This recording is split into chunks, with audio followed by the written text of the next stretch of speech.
In this podcast, I've invited Dan along to share with you his latest project. He's going to give you very broad, very headline information at this stage on the deal and what it's going to be.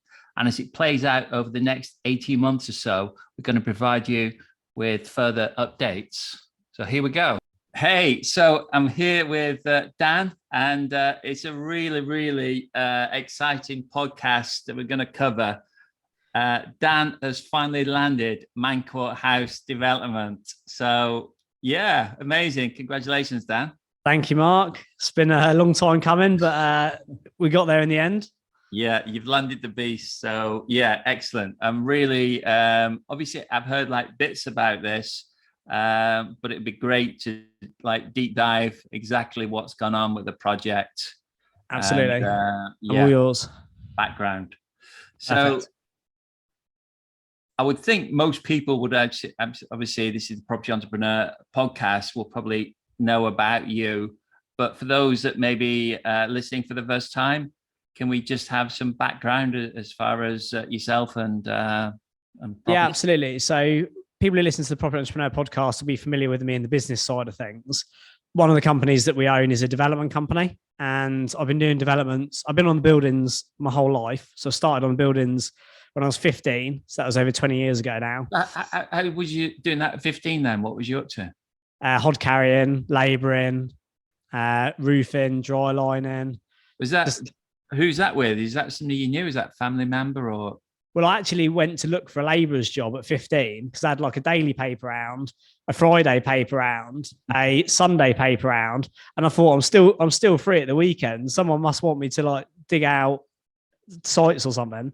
And actually, my partner, my girlfriend at the time, her dad ran a local building company. Right. So I worked with him for about 4 or 5 years, being his like general labourer, driving the trucks around, loading out sites, turning up before everyone else, and loading out all the block and brick and stuff. So that was my earliest experience of construction. And then on Saturdays while you were still at school or summer holidays. Yeah, Saturdays while I was still at school, and then when I was at A levels, I did it in the week when I didn't have lessons, and then I ran the disco company in the evenings. And yeah, it was just, and I used to work like 7 days a week, so it's just any opportunity I could get on site, I get on site. It's funny actually. I had a paper round, not three, but I also the summer kind of like leaving school, I went to stay at my nan's, and she got me a job, hod carrying, and I tell you, they're really heavy, aren't they? I've still got the shoulders, honestly, and I've got the bad back. But you just do what you got to do, right? And it's like out in the sun, earning 100 quid a day when you're 15, 16. It was good money. And I did that up until I was on site till I was like 22, 23. Wow. Alongside like starting businesses, going to uni, all that sort of stuff. So yeah. So you were doing different, obviously, as you're getting older, was you doing like different jobs on site? Yeah, so I did it as alongside other stuff that was part of the bigger picture until I started running bigger businesses. And it was like, I just had no time to be on the tools. And actually, I'd rather just build the houses myself rather than physically build them with the tools. And then did my first development in like 2011, or first refurb in like 2010, 2011. And then my first block of flats in 2015. And then, over the last 7 years, gone from flats of like 5 to 10 up to this one. But I suppose working, on the site probably give you a really good like understanding of what goes on. Yeah, when the trades are trying to pull the wool over your eyes and tell you, you got to do this. You can say, well, no, unless you want me to put my gear on and come lay the floor for you. Yeah. It's like I know the crack. So yeah, it helps, as in people can't pull the wool over your eyes because I've built houses myself, so I know how they go together. Okay, fantastic. So just going back, you saying your first property you bought, what was that? So first one I bought was a end of terrace residential house, vendor gifted deposit. It was on for 85. We bought it for 82. I put about $5,000 into it, spent 18 on it. So I bought it for 82, $5,000 down, about 18 grand refurb, in for 100. And then it was a 5-bed HMO, and we flipped it on about 145, I think it was, 150. That was in Nottingham, was it? Yeah, Nottingham. Then went on, did a load of HMOs. What would that be worth now? Oh, honestly, it's recently sold for about 300 grand. Yeah.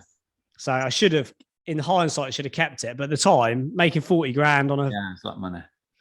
Like on 100 grand house, you just thought this is bonkers. That was in my first year of property, but the stuff I own around there now is worth like 80 grand a room, let alone 140 grand for 5 rooms.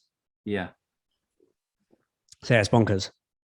So then just going through then the property, so you were doing HMOs and then you was doing that obviously for yourself, and then you was doing that as a portfolio builder. And then what was the kind of step up then into developments? So in 2013, 2014, I started looking to do buy to sell. So HMOs didn't really have their commercial valuation then. So it was like, you really want to be doing flips or developments to get those chunks of profit, because the cash flow was nailed to HMOs, wanted lumps of profit. So I started building converting high-end apartments. So in 2013, 14, I bought a building called Manor House building called, I forget what it's called now, in Rugby, and I converted it into 5 high-end apartments and sold them. And that building then got called Manor House. And then from there, I started Manor House Developments and realized actually build to sell is a bit of a pain in the backside. So I just do build to rent to sell now. So it just de-risks the exit. And then, started with 5 flats build to sell, then went on to do some smaller build to rent ones, like 6 flats, then 10, then 12, then 18, 28, 20, 14. And then this one, if we get all phases done on this one will be about 88 apartments. Yeah. So do you think by going through that process where you kind of like, starting out at like HMOs, the transition from HMOs to flats, there was a lot of learnings that you could bring forward? Yeah, without a doubt. I mean, I always say this on Property Entrepreneur. The one thing that I recommend to everyone that I know nobody will listen to me about is slow and steady wins the race. Like, slow and steady always wins the race. And if you look at some of the developers who've gone from zero to hero in our industry, there has been a lot of casualties, because you've got to grow into your knowledge, not grow out of it. And to going from doing small flats to bigger flats to new builds to listed, I think that's the way to do it. And touch wood, I've not done a deal yet that I've not made really good money on. So that's the way I've approached it. Okay. So are you still doing portfolio builder, so you're not doing HMOs now for clients? Do you still do some larger projects? Not really. This year we've basically, because there's not a huge amount of deals around, we're doing more joint ventures now. So where previously I've built a site out for a client for like 50, 100, couple £100,000 fee, like without being blasé, it's not really in our interest now to spend 2 or 3 years building out a site for someone else to make £500,000 on. I'd rather just partner with them. They put the cash up, we put the deal in, and then do it like that. Because if there's loads of deals, then great. There's enough for us, enough for everyone else. At the minute, there's not enough for us, let alone everyone else. So if we are doing anything, we're joint venturing on the schools and stuff like that. Okay. Yeah, good. So as far as what you're actually focused on, apart from all the other things that you do with Property Entrepreneur, as far as development, what's your thing now? So development, build to rent, finding sites, mainly conversion, bit of new build, specialising in the niche of airspace now, and buying sites, developing them out, refinancing out, and then in most cases leasing them to a third party. But this one, because it's a fair bit bigger, and it's in a town centre, we may not be able to find a single operator to take, nearly 100 apartments. So it might be private rented, but we'll see. Okay. So people might be thinking, how do you find the time to do everything that you do? Well, I think this is a whole, this is like a strategic piece, a limiting beliefs piece, a mindset piece. I was chatting to somebody yesterday who is a one-man band, started a new business or had their own business for a few years. And they've got to that point now where all the fun, sexy, exciting stuff's gone and they're just running it themselves. And I'm saying, like, have you not got a personal assistant? Have you not got an admin team? Have you not got a bookkeeper? And they're like, no, that's mine. I want control of it because they won't do it as well as me. And I was like, you can do that, but you're going to get to a point where it's just it's just punishment. And you won't do it as good as you did because you're sick of it. And it's not good for you and it's not good for the business. And I said, property development is the same. Like, somebody asked me recently, which is my most lucrative business? And I had to think about it. And I was like, it's probably development, not just because the deals are like 6 and 7 figure profits, but also because for me, it takes the least amount of time. It is the highest risk. So I'm not saying it's easy. You do really need to know what you're doing. And I do. I've been doing this. I've been in construction for 20 years. But to me, it's a paper exercise. Like the last 3 sites we bought, the fireworks factory, I forget what the one was before that, and this one, I bought it. It's a couple of £1 million worth of acquisitions. 𝗬𝗚. No, was that? Oh yeah, 𝗬𝗚. Yeah, 𝗬𝗚. That wasn't actually. I did actually see. Well, I say I saw 𝗬𝗚. I saw it on Rightmove on the Sunday. I ran up there Monday morning. I bought it at Monday lunchtime. So like, it's that wasn't necessarily the point I was making, but I didn't really spend a huge amount of time stacking that up. But the development for me is very much a paper exercise. It's all about allocation of capital, risk allocation, and then having the right team of professionals. I wouldn't do these deals unless I had the best of the best. And we do genuinely have the best planning consultants, the best structural engineers, the best professional team, main contractors, QSs, monitoring surveyors, funding partners. So for me, it's a paper exercise, and I pay those people tens, if not hundreds of thousands of pounds. But to me, it means it's a paper exercise. I'm not on site choosing doors.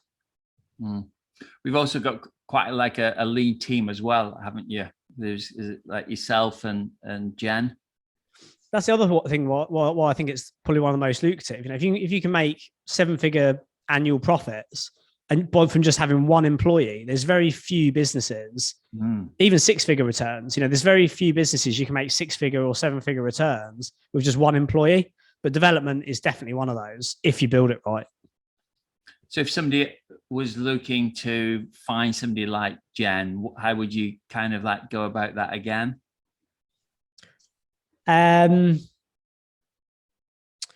Probably, Jen is a bit of a unique profile. So she's basically a professional project manager.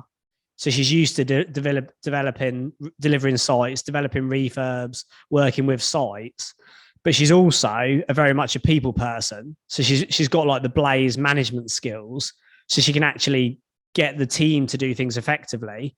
But then also she understands the importance of the detail side of things. So she's quite a unique profile.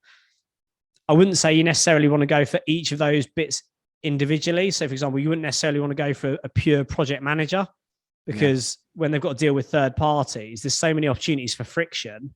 They've got to understand when to put the foot down and when to take the foot off. I would go for somebody who's got experience in doing what you want to do, but maybe just at a smaller level. So before Jen joined us, she was managing the refurb start to finish on independent individual salons. And then obviously as she started with us, started on HMOs, then small blocks of flats.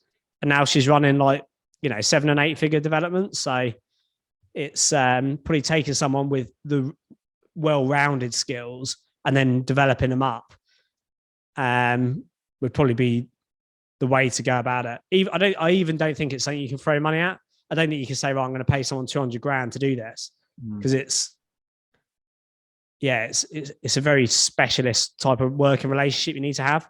There's things Jen does and there's things I do, and there's not really a huge grey area. Yeah. Okay. So what's your key parts then, would you say? So deal sourcing, without a doubt. And it's not like I spend all day, every day deal sourcing. You and I did a podcast when we kicked off Deals. The first one, if people want to go back and listen to it, called The Lazy Deal Sourcer. And I literally am the laziest. On a Sunday afternoon, I'll flick through Rightmove most weeks and I'll eventually find a site. Now, I'm not looking to do 20 or 30 or 40 deals a year anymore. I'm just looking for one or two. And I know all the angles. Most of the stuff I buy is open market. Just other people don't see what I see because I understand it all. So that's one of the things I do. The next is strategy. So it's like, right, well, this building's 34,000 square foot, but we're going to try and develop the whole thing under permitted development. Planning consultant couldn't come up with that. The architect couldn't come up with that. The solicitor didn't come up with that. No, everybody else missed it apart from me. So, that's my responsibility. Yeah. And then problem solving, issues on site, cost overruns, allocation of capital, anything like that is mine. And then the running of the company is Jen and the site. Okay. So just take us then to this particular project. How did you actually find the property? So laying on the sofa on a Sunday afternoon, literally. This site actually was previously sold. It was on Rightmove, previously sold, went off market and then didn't sell. But then they also decided not to sell. They'd obviously been messed around or they'd had a change of circumstance, decided not to sell. So it wasn't online, but it wasn't on Rightmove, but it was on one of the other platforms that we use. And I saw it and it had like a photo that didn't really do it justice. It looked like a garage. It looked like a block of garages for sale for offers in excess of £1 million. And on face value, it didn't look of interest. But then when you go into the brochure, it said it was 30 or 34,000 square foot. I said to Jen, this might be a bit of a punt, but if that is 34,000 square foot and then we can get it for £1 million, it's whatever that is, I think it's 32 or 34 pound a square foot. It could work.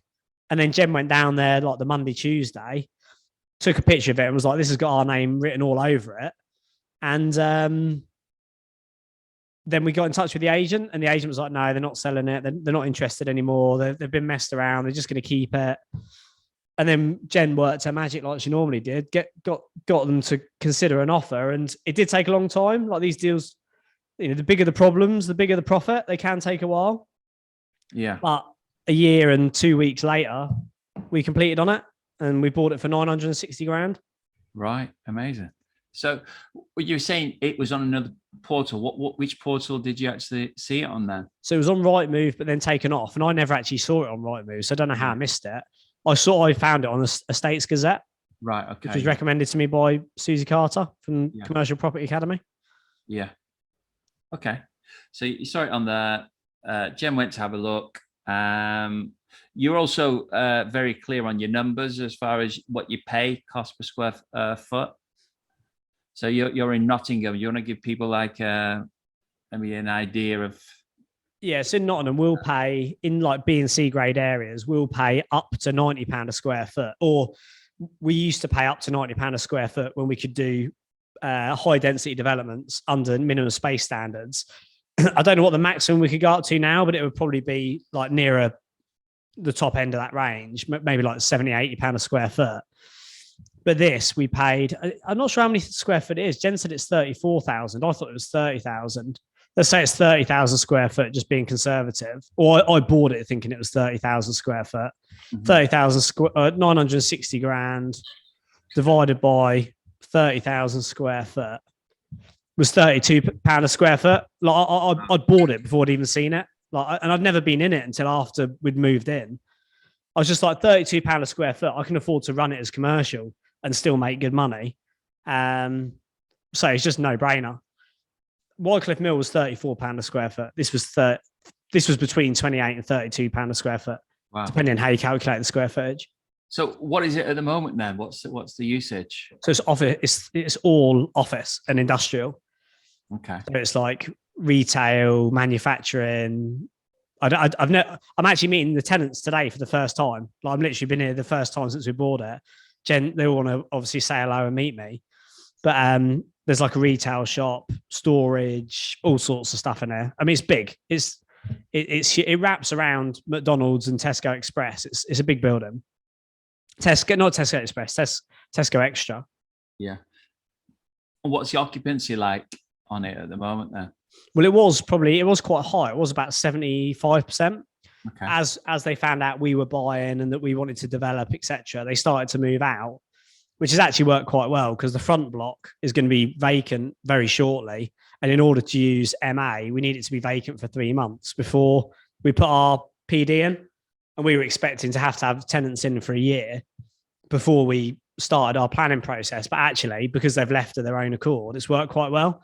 It does mean it's not going to be cash flowing in the interim, but it's still washing its face from the other. It's probably about 50% occupied. Okay. Which, more than washes its face. So that works for us. Plus, I've got our head offices in here. So that's obviously a cost saving. Yeah. So when you were kind of like, so you found it kind of online, looking at, obviously, you're kind of like what you can pay cost per square foot. How was you then stacking the deal? What did you think you was going to do with it?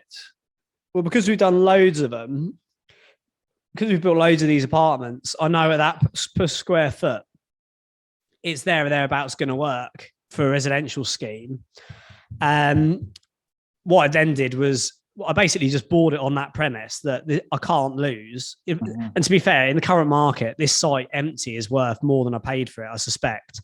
So even if I was just to put a set of drawings together and flip it, it would be a good investment.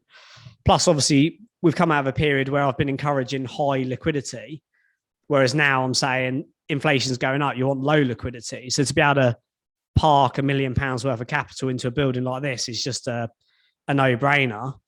And then the optimum scheme would be 1 and 2 bed apartments. I actually own a block of flats the other side of the road here, and it's done me really well.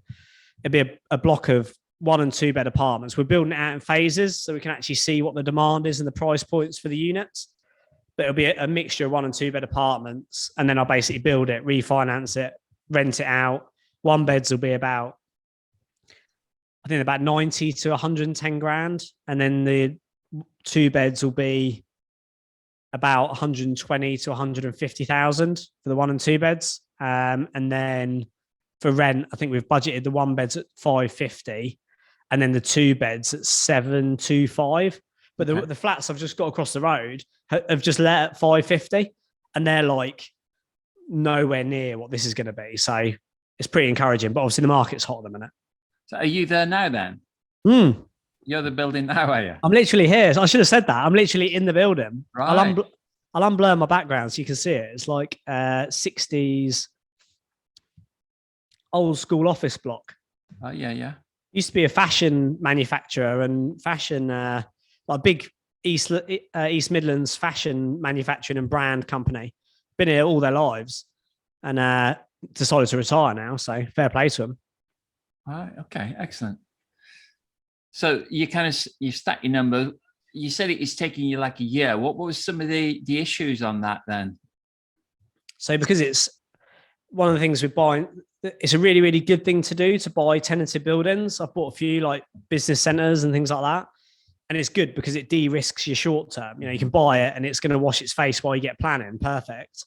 The consideration though is most old school, at least, blocks don't have the proper agreements in place. The agreements have gone into breach. You've got sitting tenants. The right of tenure been exercised or been established. All these sort of legal bits and pieces. It was basically a lot of that, tidying all of that stuff up. Yeah. But then there's also restrictions on this building, this is part of a really big industrial site, or it was really big industrial site that was owned by the railways. So there's all sorts of, as it's been carved up over the years, and a bit's been sold to McDonald's, a bit's been sold to Tesco's petrol station, the rest's been sold to Tesco Extra, and the rest is here.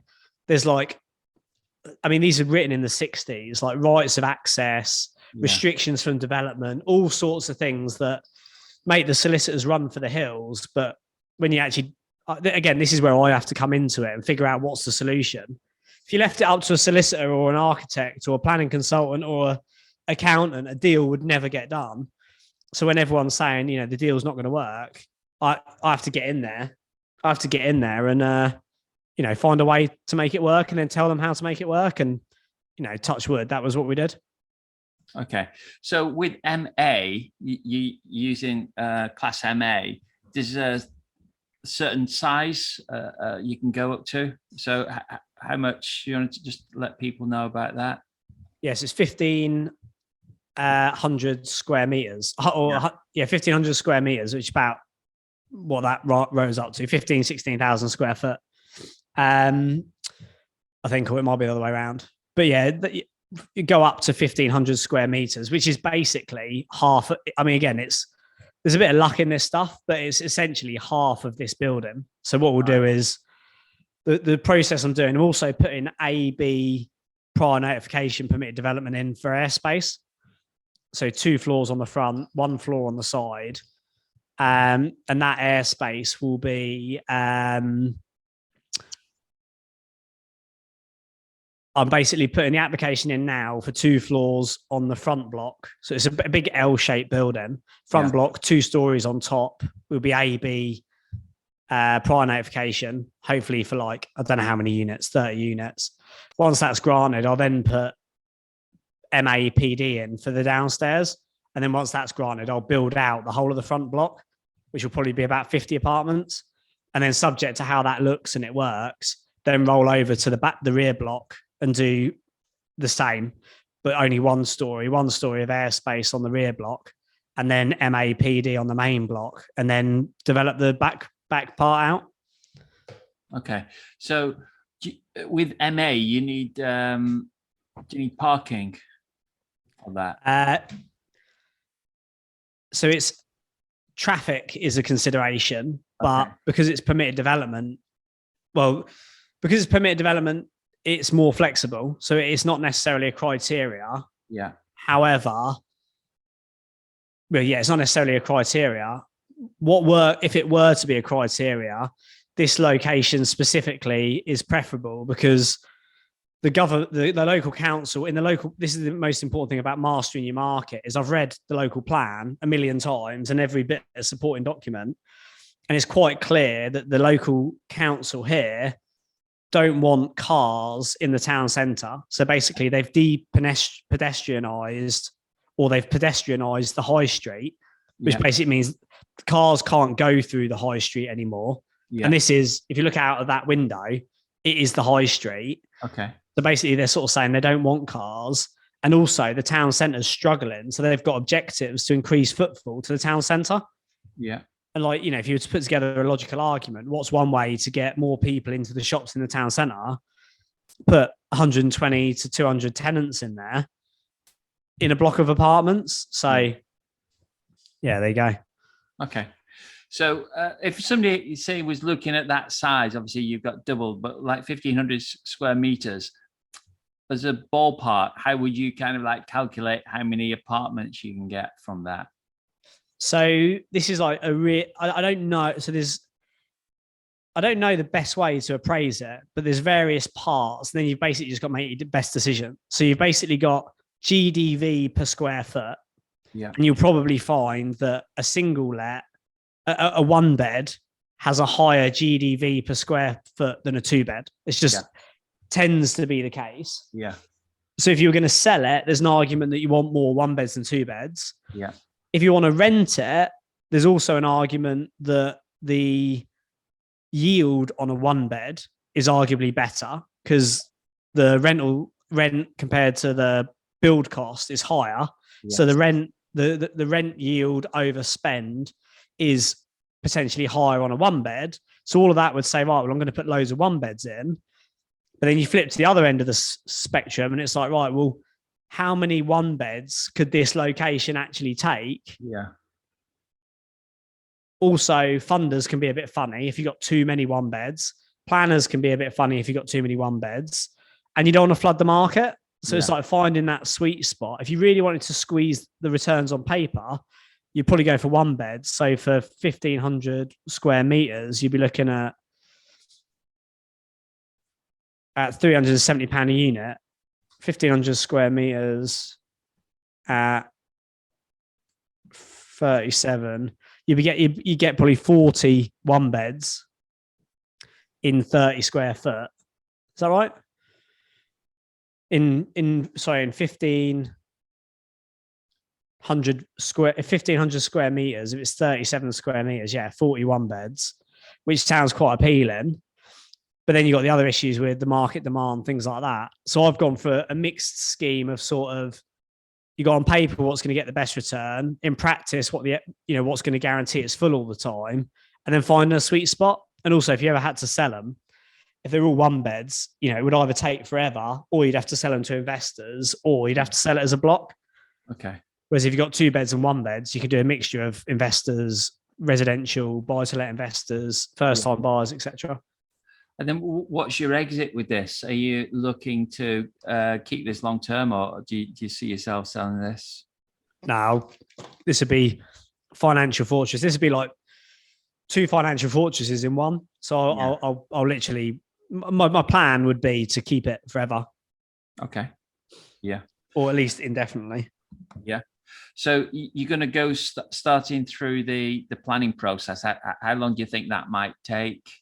So the structural drawings are due in the next week, which is basically so I can start looking at construction methods. Are we going to do block, timber frame, SIPs, cold rolled steel? How are we going to do the airspace?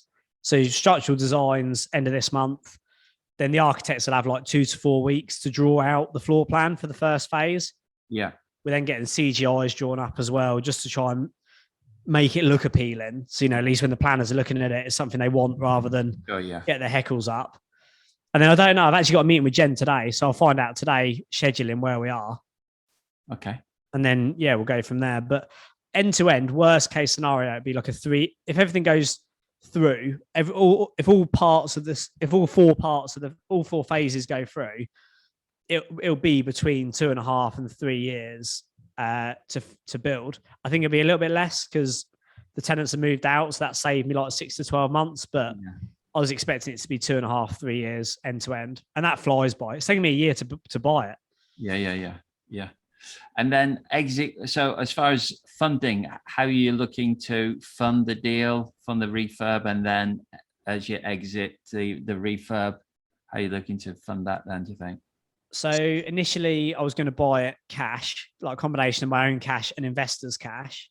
Then coming out of the pandemic, made a decision that actually I'm going to use all investors' cash to do developments, and then all my own capital to go into schools, financial fortress.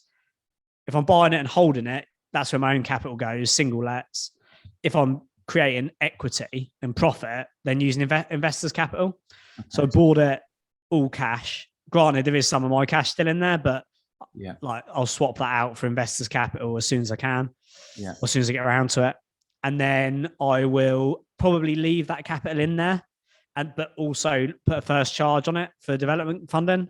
And the development funding, I'll get the front block planning sorted, airspace, MA, and then I'll split the title. And then I'll put a charge on the first block with development finance, build it out, and then refinance out with someone like 𝗂𝗶𝘀. Okay. And then release all the capital, all the payback development finance, release the investment capital, move that on to another, the next development, and then do the same on the second block. Okay. So just going through the numbers then. So you bought it for 960, and then you got like various fees.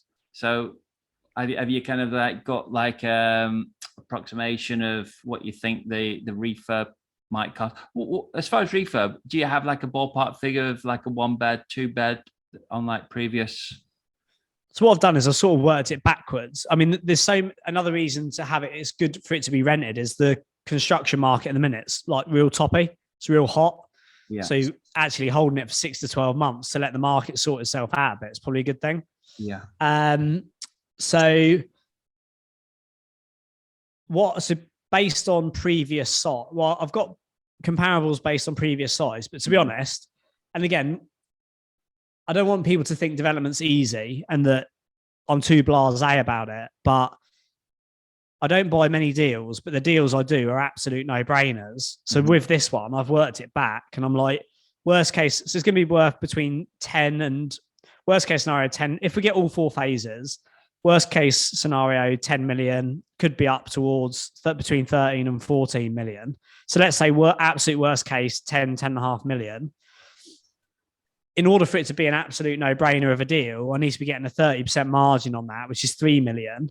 So then I've got 7 million to get around it. It's cost me, including fees and stamp and everything, just over 1 million, 1,007,000, plus maybe like another 20 grand or so in bits and pieces. So it's cost me, let's say, £1 million. I've basically got £6,000 to get around it. £6 million to get around it. And let's say if we get all 4 phases, it will be 30 times.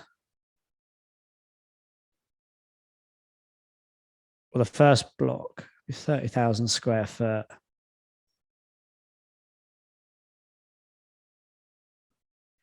If it's 30,000 square foot and there's 4 floors, we're adding another 3. So that's another 75% times 75% plus 30.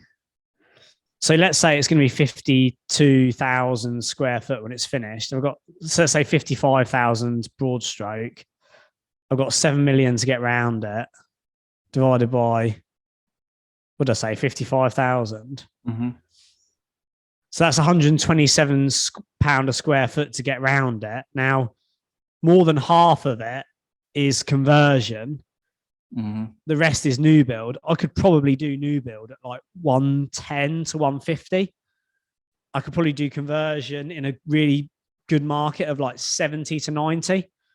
So it's like that's what I'm sort of working on at the minute. Am I going to get around it in that cost? And we'll have to see. And then I just go around. Then it's just a case of working it up from there.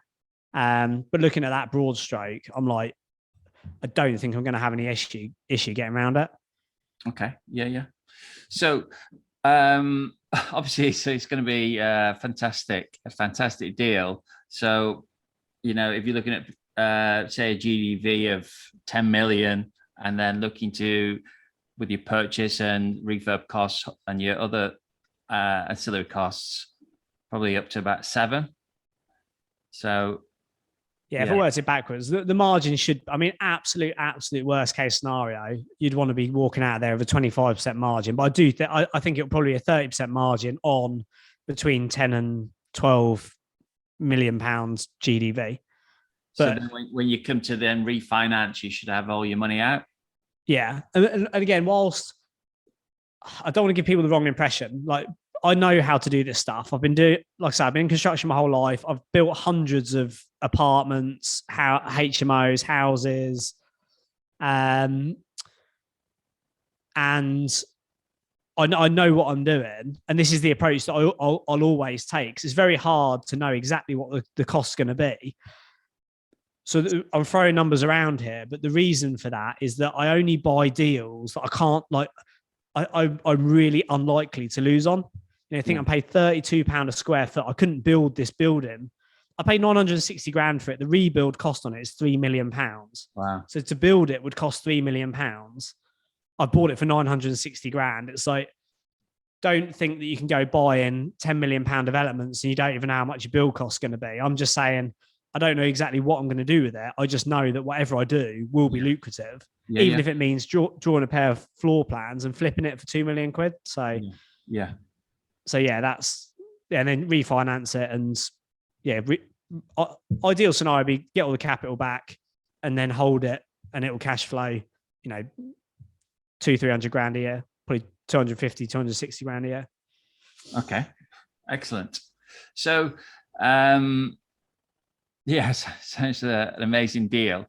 For people that are kind of like looking at this, would you kind of suggest they would look at, like, people getting excited on such a big deal?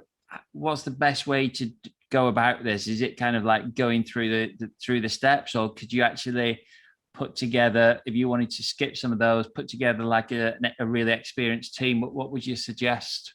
My biggest suggestion would be start small. Like, to give you an indication, the deals that I felt most nervous on in my life were the first ones. Yeah. Because I didn't know what I was doing. Yeah. So if you're going to be that nervous and that unsure, you want to be doing it. The first few deals I did was like one I bought for 80 grand, two I bought for 80 grand, HMOs I was buying for 100 grand, and then spending 30 grand on. I already knew what I was doing and wasn't nervous. Doing those, basically deals you can't lose on. You know, don't bet your shirt. You can't go and buy deals like this. But I'm not, like, hand on heart, I'm not nervous about this deal in the slightest, because I've been doing it for my whole life, and I've de-risked it to the fact that even if I have to carry on renting it out as a business, there's so many levels of de-risking in this. I can't lose. Plus it's my own cash, or it's backed by my own cash. I've got investors' capital in there. I'm not on a bridge. I'm not taking any ridiculous risks. I wouldn't go into a deal. I wouldn't recommend anyone goes into a deal of this size unless it doesn't make them nervous. And the only reason it shouldn't make you nervous is if you know what you're doing and you've de-risked it. And that's it. And yeah, my confidence is in the strategic approach we're taking, not in my experience. It's like, yeah, I've de-risked it everywhere I can, really. So I would recommend start small and just work your way up. Okay, excellent. So that'll just leave us on to 3 top tips. So for people that are looking to maybe, you know, work in developments, what would you say? 3 top tips. So the first would be don't do deals that don't make money. Like, so easy to get deal heat, itchy feet, sit there thinking I haven't got any deals on. We've not had a deal on for maybe 6 to 9 months while we've been buying this. But sit between finishing the fireworks factory and buying this, apart from like a couple of, you know, single lets and stuff like that, we've not had any deals on. And it would be so easy to go for a deal. I've just pulled out of another deal on the survey. Like, don't do deals that don't make money, because in exchange for a small bit of satisfaction of getting a deal done, you're going to have years worth of pain. Not making any money. You're better off to do one really, really lucrative deal that makes you more than what you hoped. And there's always surprises in development. You just want to hope that the surprises are good ones. So yeah, would be don't do deals that don't make money. I see loads of people doing deals and I think, I would not have bought that deal. Like that doesn't make any sense to me. Don't do deals that don't make money. Only do deals that make loads of money. That would be my feedback, even if it means you only do one every 2 years. Start small. We've talked about that. Slow and steady wins the race. Just start small and just set yourself a rule that every deal gets a little bit bigger or a little bit more lucrative. And you try something new, a little bit of new build, a little bit of listed, a little bit of PD, a little bit of airspace, a little bit of high development, of high density development. Start small. And then the third would be don't bet the house.